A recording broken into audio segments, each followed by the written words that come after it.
So what's up guys? Tuturuan ko kayo paano i-drawing si Mickey Mouse. Okay.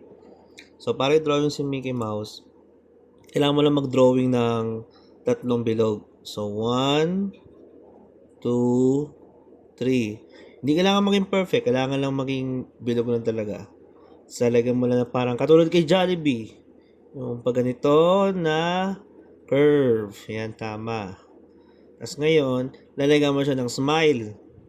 Tapos yung mata, yung ilong mo na, yung ilong na pabilog niya. Then, lagyan mo na parang ganitong line. Tapos, dalawang ganito. So, mukhang Mickey Mouse na siya, di ba? So, in the 10 seconds, papakita ko yung final product kung paano siya magiging totoong Mickey Mouse. So, ito na yung final outcome ni Mickey Mouse. Kita mo yan? So, kunyari, ako na-draw ka ng Mickey Mouse, magdadrawing ka ng ibang cartoon. So, pag tinakpan mo yung ulo niya, naging ibang karakter.